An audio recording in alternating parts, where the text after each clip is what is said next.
गैया.com पर आप सभी का स्वागत है। आज हम आपको बताने जा रहे हैं कि वर्मी कंपोस्ट का एक ऐसा मॉडल जो डीएपी और यूरिया की ज़रूरत को करीब करीब ख़त्म कर देता है, और कैसे इसमें यूरिया का कंटेंट बढ़ाते हैं, जो फॉस्फेट है फसलों के लिए जो ज़रूरी है उसको कैसे रिप्लेस करते हैं। एनेश्वर वर्मा जी जो कि प्रोग्रेसिव फार्मर हैं, उनसे हम जानकारी लेते हैं ये किस तरह का रिप्लेसमेंट आपने ढूंढा है और रॉक फॉस्फेट का किस तरह से वर्मी कंपोस्ट में इस्तेमाल करते हैं, और क्या वाकई में आपकी फसलों को अब डीएपी वगैरह की ज़रूरत नहीं पड़ती है। मैं तो पिछले साल पूरा धान है और पूरा ऑल क्रॉप में उपयोग किया था मैं खुद का। धान में भी पूरा अच्छा।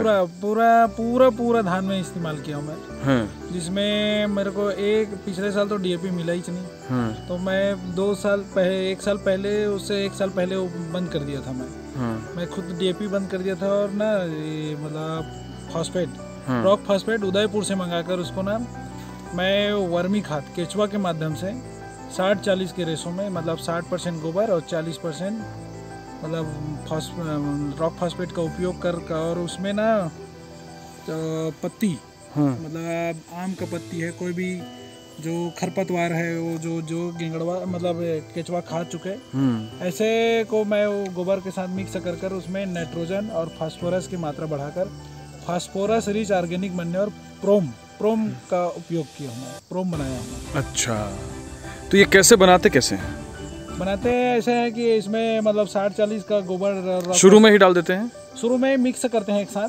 हाँ। तो उसके बाद उसमें पानी मिलाकर उसको गोबर को ठंडा करते हैं। वो भी गोबर जो रहेगा सर या 10 दिन या 12 दिन या 20 दिन, जो भी जितना पुराना मिले उतना ही अच्छा है।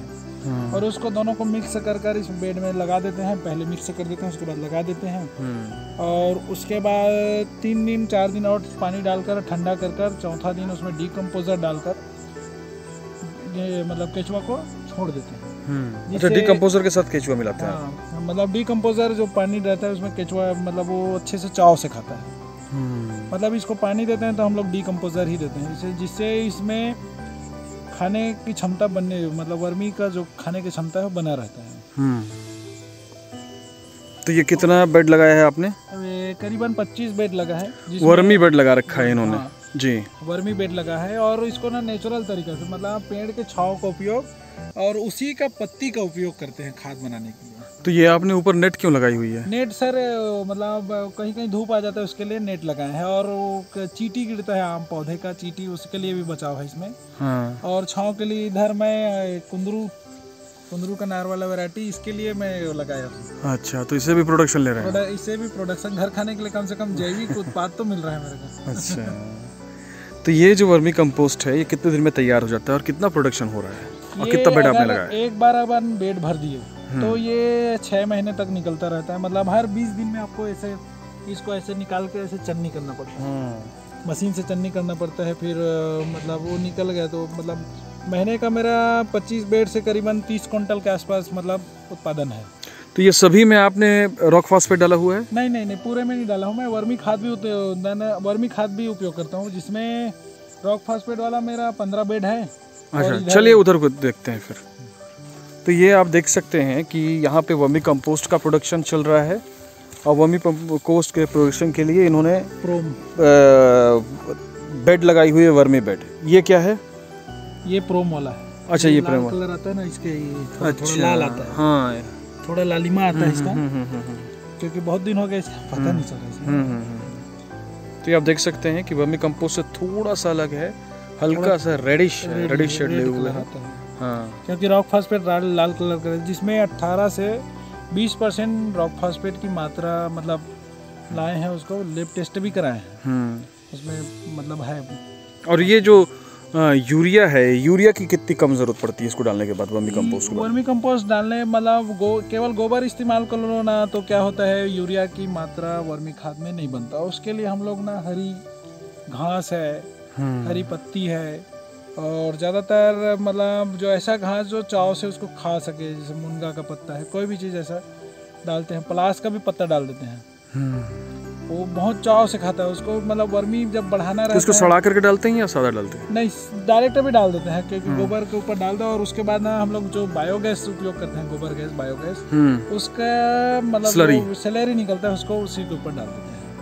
तो वो भी बहुत फर्मेंटेड होता है और तुरंत डाइजेस्ट हो जाता है। डाइजेस्ट मतलब वो स्लरी जो डालते हैं वो बहुत बेहतरीन उसको खाते हैं, क्योंकि वो तो पूरा उसका जो मीथेन गैस है वो निकल गया है, इस कारण बहुत अच्छे से खाते हैं वर्मी।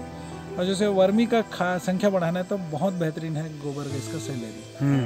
अच्छा, ये बताइए कि इसमें आप जनरली होता ये है कि लोग पुआल वगैरह डालते हैं, पैरा डालते हैं, आपने ये जूट के बोरे डाल रखे हैं, इसकी क्या वजह है? इसका वजह ये है कि ये गर्मी से मतलब ये बहुत देर तक गीला रहता है।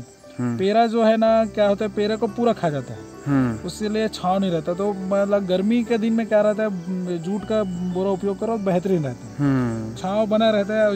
इसको जितना हो सके अंधेला चाहिए, तो उसके लिए मैं जूट का इस्तेमाल किया। अच्छा, और ये देख रहे हैं कि आपने ये लगा रखा है स्प्रिंकलर। हाँ, इसमें मेरे को पानी सिंचाई करना है तो मैं केवल पानी मतलब बोर से डायरेक्ट चालू कर देता हूँ और स्प्रिंकलर से इसमें पानी डाल जाता है। यानी किसी आदमी की जरूरत नहीं है? आदमी की जरूरत नहीं है, हाँ, आदमी की जरूरत नहीं है। और ये मतलब इसको मोबाइल स्टार्टर में डाल दिया हूँ। तो कैसे व्यवस्था,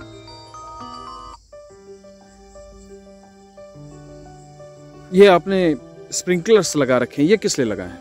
ये वर्मी बेड को मतलब सिंचाई करने के लिए, क्योंकि पानी जरूरी है ठंडी करने के लिए। और इतना गर्मी है कि पानी जरूरी है, और पानी देना ही पड़ता है, क्योंकि नमी बनाने के तो वर्मी अच्छा से मतलब खाता है। तो इसके लिए मैं स्प्रिंकलर सेट कर दिया हूँ, जिसे लेबर कास्ट है इसमें बचा है मेरा। मैं कहीं पे भी रहूँ, मोबाइल द्वारा, मोबाइल से स्टार्ट करके इसको चला सकता हूँ। ये सिस्टम लगाने में कितना खर्चा है? ये तो मात्र ये बहुत सस्ता पड़ता है स्प्रिंकलर। 25 रुपए का एक स्प्रिंकलर है, और एक पाइप के 16 mm के पाइप के सिस्टम से दे दिए।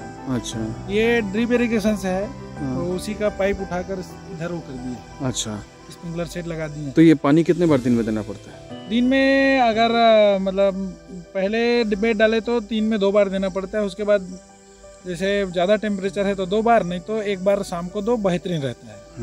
नमी बरकरार रहता है। शाम के देने से यह है कि उसका हीट जो है दिन भर का धूप से बच जाता है, और शाम को ठंडी हो गया तो जो 12 घंटे के आसपास ठंडी रहता है। इसलिए शाम को वेराइटी कौन सी है आपकी केचुए की? केचुए के दिखाइए। आइसिनिया फेटेटा है। आइसिनिया फेटेटा ऑस्ट्रेलियन वैरायटी है। अच्छा, आइसिनिया फेटेटा ऑस्ट्रेलियन वैरायटी। ये आप देख सकते हैं। तो इसको कितने दिन में आप हटाते हैं? जैसे आज आपने गोबर डाला, तो इस कितने दिन के बाद प्रोडक्शन शुरू हो जाता है? ये 25 से 30 दिन में प्रोडक्शन चालू हो जाता है। हाँ। शुरू बार में कम आएगा, उसके बाद धीरे धीरे बढ़ता है। जैसे मतलब चाय पत्ती जैसा ऊपर हो गया, हाँ। ये जैसा चाय पत्ती जैसा हो गया, हाँ। ना, तो ये निकालने लायक हो गया। हाँ। अगर नहीं निकालेंगे तो क्या होता है, अच्छे से मतलब वर्क नहीं करता। वर्मी जो है वो अच्छे से वर्क नहीं कर पाता, क्योंकि उसको नीचे ऑक्सीजन की कमी पड़ता है। अगर निकाल दिया, चन्नी कर दिया, तो फिर रफ्तार से खाना चालू करता है, और इसे प्रजनन क्षमता ये सब बना रहता है। तो यहाँ पर में देख सकते हैं कि अर्थवर्म है, बड़े हो चुके हैं ये केचुए। आइसिनिया फेटेटा ये सबसे ज़्यादा कॉमन वैरायटी है जो कि इंडिया में यूज़ होती है वर्मी कंपोस्ट के लिए, और 1 साल इसकी उम्र होती है। बड़ी संख्या में ये रिप्रोडक्शन करते हैं और खाद बनाते हैं। और जैविक खेती जो है वो पूरी तरह से कह सकते हैं कि पूरी दुनिया में सबसे बड़ा जो सोर्स है जैविक खेती का, वो इम्पोर्टेंट कंपोनेंट है, वो वर्मी कंपोस्ट ही है। तो कितना बेड लगाया है, कितना प्रोडक्शन हो जा रहा है आपका? मतलब ये मैं 25 बेड लगाया हूँ, महीने का 30 कुंटल करीबन हो रहा है मेरा। 3 टन मतलब हाँ। और ये गोबर कहाँ से लाते हैं? यहाँ तो 2 रुपए किलो सरकार खरीद रही है, तो गोबर मिलना मुश्किल हो जाता होगा। नहीं, गोबर मैं खुद का है मेरा, 60 गैया है, उससे गोबर मिलता है।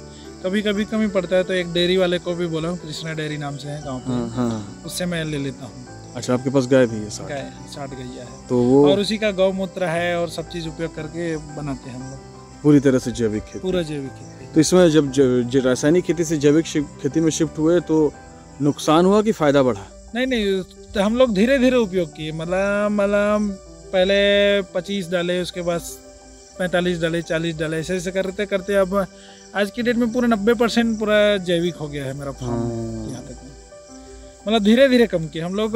अभी नहीं, न 3 साल 4 साल पीछे से हम लोग चालू कर दिए थे। चलिए, बहुत बहुत शुक्रिया हमसे बातचीत करने के लिए। तो अगर आपको ये वीडियो पसंद आया कि कैसे वर्मी कंपोस्ट बनाया जाता है, क्योंकि प्रोसेस को लेकर के बहुत सारे वीडियो हैं तो उस पर डिस्कस हमने नहीं किया है। हमने एक मॉडल को डिस्कस किया है कि किस तरह से ऑटोमेशन पे आप वर्मी कंपोस्टिंग कर सकते हैं और लेबर का जो झंझट है वो ख़त्म कर सकते हैं, और सर्दियों वाले माहौल को किस तरह से गर्मी बनाया जाए, क्योंकि यहाँ पे जो टेम्परेचर है वो 46 डिग्री है। और एक और चीज़ है कि यहाँ पे आप कुंदरू जो ठंड के लिए इस्तेमाल होता है कि इसको और थोड़ी सी ठंडक मिले। इसके अलावा ये इस्तेमाल भी हो सकता है, प्रोडक्शन आप खा भी सकते हैं। ये देखिए कुंदरू की सब्ज़ी, पता नहीं अलग अलग इलाकों में अलग अलग नाम से बोली जाती है। तो ये वैरायटी आप देख लीजिए कि फल भी लीजिए, छाया भी पहुंचाइए, वर्मी कंपोस्टिंग भी कीजिए, और जो ऊपर पेड़ के पत्ते आ रहे हैं उसको भी इकट्ठा करके खाद का इस्तेमाल कर सकते हैं। उससे नाइट्रोजन का कंटेंट बढ़ेगा। दूसरी महत्वपूर्ण चीज़ कि DAP का सब्सटीट्यूट रॉक फास्फेट को अगर वर्मी कंपोस्टिंग की जाए, वर्मी के साथ उसको अर्थवर्म जो होते हैं उनको दिया जाए, तो उनके जो एंजाइम्स होते हैं वो एंजाइम्स इसके जो कॉम्प्लिकेटेड कंपाउंड्स होते हैं उनको तोड़ देते हैं, और उसके बाद ये DAP का काम करता है। ये देख सकते हैं कि केंचुए की संख्या कितनी ज़्यादा है। ये छोटे अर्थवर्म है। आइसिनिया फेटेडा की खासियत होती है कि छोटे होते हैं, बहुत ज़्यादा बड़े नहीं होते हैं। यूडिला जो है वो वैरायटी, दूसरी ऑस्ट्रेलियन वैरायटी है, वो काफ़ी बड़ी वैरायटी होती है, लेकिन वो ठंड के लिए ज़्यादा अनुकूल मानी जाती है। ये मशीन भी लगा रखी है छन्नी, हालांकि पूरी तरह से तैयार नहीं दिख रही है, तो यहाँ पे छनाई का काम भी हो सकता है। तो इस वीडियो में फ़िलहाल इतना ही। धन्यवाद।